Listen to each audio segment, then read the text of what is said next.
This is the Lakin Chronicles Road to Recovery podcast with addiction recovery specialist Dr. Greg Lakin. Real people, real stories, real addiction, and real recovery journeys. The road to recovery starts now. Oh, thank you, Bill. Hey, this is back to the Lakin Chronicles, and I have follow-up guests. This is a follow-up visit, Heather and Ricky. Heather and Ricky, as people may know or may have watched already, but they were both coming in to be treated for their addictions. They kind of told you a little bit about their story earlier. Like for Heather, a lot of it's methamphetamines and opioids, but what is your drug of choice and what does a typical day look like? Methamphetamines. It just varies.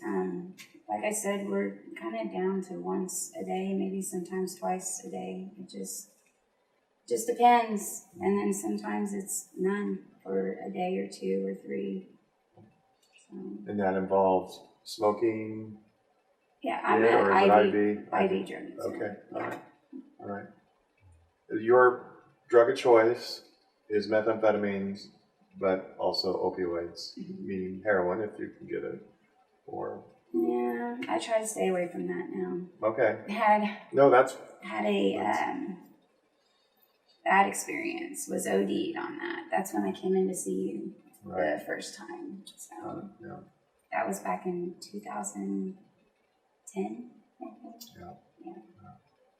Well, good. But you've been battling addiction in one degree or another, and it kind of waxes and wanes, but it's been going on for... Ever. Yeah. and really, I mean, the trigger, interstitial cystitis, perhaps? I don't know. But emotional. I'm an emotional user. Yeah.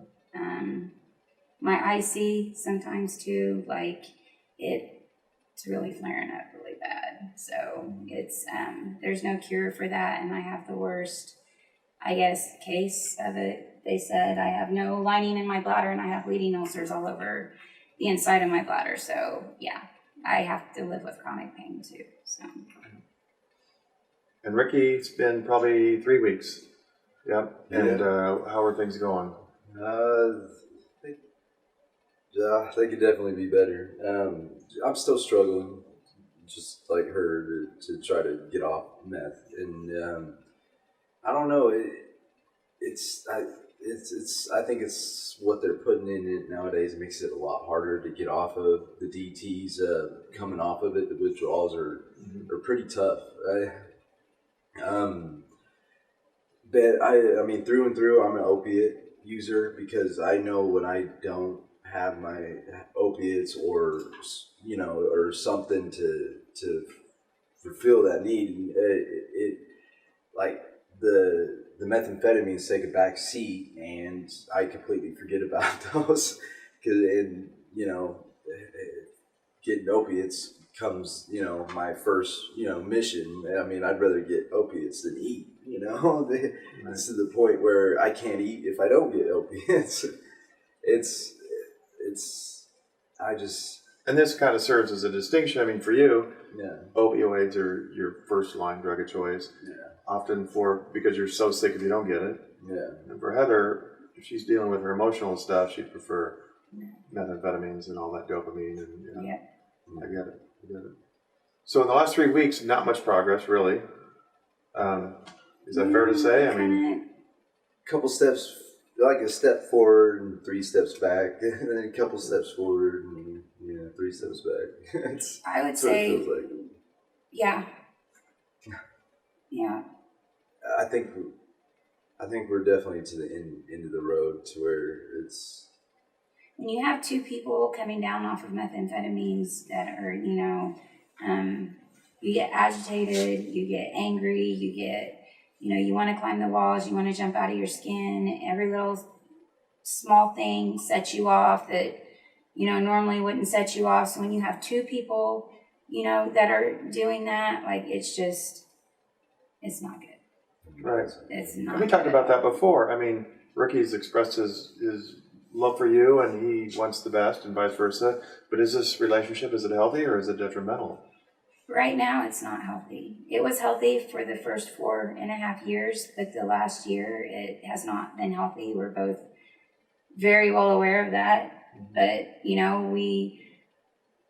for me, the reason why I stay is because I know what our relationship can be. It's the healthiest relationship I've had, my whole adult life. I know what the common denominator is, whether he agrees with me or not. The problems, started when we relapsed. So I just feel like if we can get back to being healthy again, hopefully we can get our relationship healthy again. So. Right. Well, and I've seen both. I've seen a relationship where they keep each other strong, and I've seen relationships where the first one to give in, and then they both give in, Yeah. So. I've been with him through 3. This is his 3rd relapse. The first 2 times he relapsed, I didn't relapse with him. I relapsed this last time, but I had, like I said, my job problems at my job, but my daughter, that I just got back into my life, that I hadn't had in my life for 9 years. I probably should have handled things differently. My family told me to be careful, not to let her, use me, walk all over me, but she's my daughter, and she's me through and through. And so I know what she's going through. I know what she's feeling. I know what she's experiencing. I've already written this chapter of her life. Her dad was very strict on her. Well, when she turned 18, she got to see me. There's nothing he could do or say about it, but she got all this freedom too. Right. And she didn't know how to handle the freedom. She had a boyfriend which is now her fiance, who's a year older than her, who went away to college. Well, of course, she wanted to be with him. So she wasn't going to school. And I was afraid that, she wasn't going to graduate. It was her senior year. And then one night it just blew up, and I blew up on her, and it was all bad. So that set you back again. Yeah. Yeah. Or the emotion that interval set you back. Yep. Well, what are we going to have to do to pull this off? I mean, we didn't make much progress. We've been through this time and time again. I mean, with addictions, both of you individually and together. So what do we got to do? I know what I'm capable of, and I know that I can do it. It's just that step, I don't want a handout. I don't ask anybody for anything. It's my pride, I guess. I'd rather do everything myself, and I know that sometimes I need to ask for help. I just don't know. I don't know how. Both of you have had good jobs, and both of you, for one reason or another, self-destructive, really. I think that's fair to say, due to addiction or due to things that, lost your license so you couldn't get to your job easily, rode a moped, I don't know how long, every day, but worked hard. But so for Ricky, if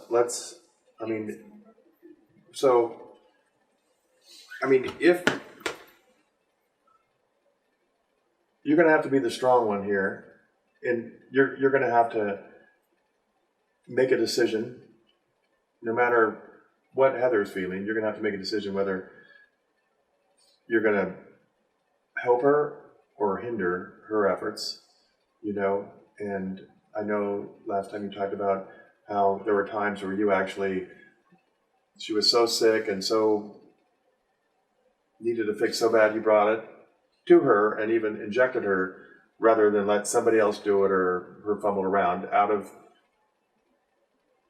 caring. At least that was the thought process at the time. I mean, it's addict reasoning, but it makes sense in our head. No, I get it, yeah. But really what I think, you can only be responsible for you, and you can only be responsible for you. How about today I think is the day of reckoning. I think it has to be. And I don't know how many more chances you guys are going to get at this. I don't know if you can hit more of a rock bottom. You're carrying around giant backpacks full of all your belongings that you care about. For my entire life. Is in a backpack. You don't know where you're going to stay. Is that fair to say? Yeah. You don't know where you're going to stay, and you carry. We're tired. Yeah. You said that. I've been tired. And so sometimes you have to hit rock bottom before you're ready for a significant change. So, if you really love Heather, like you say you do, and I think you do. I've thought about it, like just letting her go. Well, I'm not even talking about that. You know, or make a promise, make a vow, make a promise and a vow that you will never bring drugs to her, never shoot her up, be her rock, her support, like you have been in the past. Make a promise to her now that you will not use drugs anymore, and you will not help her use drugs anymore, and that you will be there for her as long as she's clean as well, or as long as she's trying. Because I think you can pull this off. You're not going to get mad at me. I'll probably get mad, but I get over it. You know, do I ever stay mad at you? You're just going to have to let me get mad. See, she's making a promise now too. Because that she won't hold it against you. Eventually, what's going to happen? No, because later on, I'm going to thank you. Yeah, I know. Yeah, eventually, yeah. So what if I get mad? I can get glad in the same pants I got mad in. Okay. Yeah. So she's giving you permission to say no every time. Okay. Yes, let me get mad. It's okay. It's okay for me to be mad. It's okay for me to be mad at you. Mm-hmm. If it's for a good reason. If it's saving my life, if it's helping me have a better future, I'm not, you know, like I said, later on, I'll be grateful. I don't ever stay mad at you, ever. Yeah. Can you do this, Ricky? Yeah, I can do that. I know in the past you haven't. I've always been a kind of a people pleaser, and it's something that it's a character defect I need to work on. Obviously, I didn't realize how bad it was, but I mean, it's... Well, I know it's the easy way out to accommodate her desires at that time. Yeah. When she's having cravings or withdrawals, the easy way out is to give in. And another thing is, I was scared if I didn't do it, she was going to go to somebody else, you know, right. And that was always a big fear. That was always a huge fear. Yeah. And yet, the alternative is she stays with you and you both go down together. we go down the drain. Yeah. Well, I'm definitely ready. I've been ready, and I can do that. And we'll help you with tools, the counseling, the buprenorphine, you know. But in the end, it's going to be sheer willpower and determination that pull this off. And yeah. You know, at times too, I think like when I'm ready, like he's not quite there, and then when he's ready, I'm not there, or like we'll both be ready, but then one of us will start craving, you know, going through withdrawals, and I think it's when like, you know, the fighting starts and we're both just like at each other's throats, you know, and it's just like the easy thing is just to, you know, get your fix and then be happy again and worry for about a little tomorrow bit. Yeah. When tomorrow comes, if it comes, right? Yeah. Yeah, I can definitely make that promise. Well, then say it. Look her in the eyes and say, you promise. This day forward, I promise to not give you any drugs or bring any drugs or put any drugs in you. I can do that. Okay. And if I get mad, just let me get mad. Ignore me. All right. Let me be mad at myself. I'm going to remind you of this video. Yeah, no, we got it on tape. And you walk give them away permission. from me. Yeah. Let me scream and yell at myself. That's not easy for me. Yeah. But I will if I need to. I give you permission to walk away from me. Okay. And if he loves you and you can't keep this promise, you got permission to walk away, but You don't run off. Yeah. I don't run off anymore. Okay. So if Ricky's done his part, you won't run off. No. All right. So Ricky, I'll let you go up. You can go upstairs to the lobby. Okay. All right? And you've made your promise. You intend to keep it. You will not enable her. You will not bring her shit. You will not shoot her up.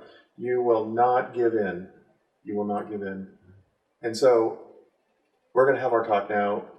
If you're still in the lobby when Heather gets up there, then we know that when you literally walk out the door of this clinic, when you walk out the door, that your future has changed because you're no longer going to be on stuff and you're no longer going to help her. If you're not there, if you're not in the lobby when Heather comes up, we'll know that you've decided that you can't keep your promise and that you're letting her go, and basically you're giving up.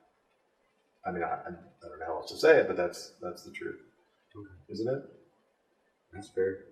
I mean, if you're serious, you're serious. You can't just touch your toe in the water. Okay. All right. Well, we'll let you go. Heather will be up in a little bit. All right.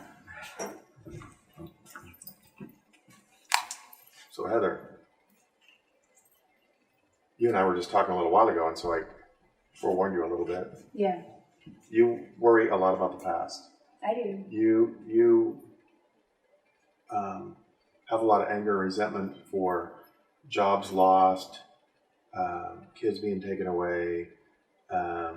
Maybe you take drugs to forget or to I just don't want to feel just do, yeah. numb myself. I know. But you also know all we have is the present I and the know. future, and you know that. And there's nothing you have done to your body or to relationships that can't be changed. You've lost your kids, whether it was legitimate or not. I know that. You can't have them come back into your life how you are now. I was something that stuck with me, like even the first time I went to treatment, I went to Valley Hope, and I think it was my chaplain who, he's like, when your daughter turns 18, what kind of mom do you want her to come back to? A clean, sober, and healthy mom. Right. Or a mom was struggling with drugs. And obviously, I want her to come to it happy, healthy, and she did. I was doing really, really good. I mean, I started having issues, with my job, but that's, neither here nor there. But, I was happy that I had my daughter back, she got a hold of me Right. 1 week after she turned 18. I mean, I expected it, but I just didn't expect it that soon. And I didn't expect, everything just happened so fast. She moved in with us, and, it just... You weren't in a good place and you weren't ready for it, though. No, financially I wasn't. Yeah. Mentally, yes, I was. I was clean and sober. I was doing good, I am. Aiden comes down and spends time with me. I get her for a couple weeks in the summer, her spring break, Christmas. I go see my son. My son talks to me. So, no, I was doing really, really good when Ashley came back into my life. I just wasn't financially prepared for it, And as part of that, you were... And I was already working 2 jobs, working 7 days a week, and then when that summer ended, because I was working 85 hours a week that summer, 65 before summer started, and then I jumped up to 85 hours, and then with, her coming to live with me anyway, but I told Walmart, I can't work 3 days a week. I said, I have to have at least 1 day off. We're dwelling on the past again. Yeah. We're dwelling on the past, and I know that's where you want to go. And I don't. I want to move forward. I just don't know It's how. almost like an excuse. It's almost like an excuse to be, the way, you don't think about the past. There's nothing you can change from the past. All you can do is learn from it. Okay. So you have to go forward, and you have to live in the present and the immediate next decision, just barely in the future. But the question is, what decision are you going to make today? What decision are you going to make now? Because only one of 2 things is going to happen with you. Your kids are either going to look at this film as adults, and their mother, they'll be a mom, and they'll be saying, hey, this is Heather. She's your grandma. She tried really hard, very pretty lady, very, very high functioning. She's dead now because drugs killed her. For whatever reason, drugs killed her, and you are not going in the right direction. You know that. I know. You're not going in the right direction. And you, the methamphetamines are eating at your body. You already know that. You already know, used to be a lifeguard and the model of health. Or what I would like to see, and I'm sure you would like to see, is maybe this film, maybe you're a grandmother with your grandchildren saying, yes, look how far I've come. I was a complete slave to drugs. I had emotional issues that I just couldn't bear, and I took drugs in part because to numb it. But you can be the model, the role model, and the example as a grandmother that you feel like you missed out on as a mother. Is that fair to say? Because your kids are getting older now. Yeah. They're getting older. So, but you can break the cycle, and I know you were worried about that. You know, that this addiction could be passed on to the next generation and the next. But actually, you, going forward, can break the cycle. You can show them this film and explain to them what you went through and how you overcame it. And how today you've made this decision that you're going to fight like hell for them, not for you, but for them. You're going to fight like hell so that you can be the grandmother that broke the cycle, the grandmother that's there for them. Because I know you have a past that's not rosy with your parents and... So what do you think? Yeah. So what's your promise? My promise? To yourself and future generations. What's your promise? And if you can't do it, then don't. And start facing my problems and stop numbing myself. I mean, I'm very well aware that when I use, it numbs it for a little bit, but then when, you come down off of it, like it's times 1,000, you know what I mean? You still have the same problems, you still have to face them, but the depression and the, it just magnifies it and makes it worse. So, I mean, really, I know the damage, that I'm doing to myself, but I'm an addict. So, I just want what I want when I want it. And, even if it's, an escape or whatever, for an hour or two, I'll take that. It's better than, feeling happy, and it's not even feeling happy, just not feeling for an hour or two versus, feeling that way, 24/7. I know I probably need to get back into counseling and therapy. And the fact that you're an addict, what does that mean to you? Because it seems like some people just use it as an excuse. Like, okay, so it's a disease, but the only person that has any control over that is myself. It's your journey. It's your journey, but it's also... I don't want my kids to follow in my footsteps. I don't want this for my kids. I don't want, I know what I come from. I know what's in our genes. I know, and I do want to be, to break that cycle. When my biological mom found out that, I was using, like, it crushed her because I was the one child of hers, that did break the cycle. I did beat it. I did, I was the first one in my family to graduate high school, let alone go to college. And she was so proud of me. Wow. And it was just so, she understood, she got us taken away. So, she wasn't going to lecture me or, she was disappointed in me. But at the same time, she understood. But I don't. She hoped you were going to break the cycle. Yeah. She hoped. And maybe you will yet. Maybe you still can. I mean, you can be there for your children still, and you can be there for their children still. My daughter, I get to see Aiden, and I've gotten to see Aiden ever since my kids got taken. That's the one thing that's always got me through everything. She's my rock. And she has never been mad at me. She's never, talked back to me, had an attitude towards me or anything. 16 years, okay? What mom or child can say that they've gone 16 years without their kid being mad at them? And when she came down to see me, I think her and her dad came down in November, maybe? October, November, whatever it was. But, like, it crushed me. Like, she was so mad at me. And, I could see the hurt in her face. And it crushed me. It still crushes me. It still affects me, it hurts because she's never treated me that way, never talked to me that way. She's never been disappointed in me. She's always been proud of me. She's always looked up to me, and it just seeing, the look in her eyes and the look in her face, and she wouldn't talk to me, and it hurt, and it hurts a whole lot. And well, I don't think you understand. I mean, I probably hadn't seen you for 10 or 15 years, probably, and then I hardly recognized you, honestly. And the meth has eaten you up. I know. And it's just eating you up. There's not going to be, honestly, and with all the fentanyl out there, laced and all the other things, your chances of being around for the next 10 years are pretty slim. Go on the current course. But, I mean, all you got is the future. That's all you've got. And all you've got is right now to make a decision.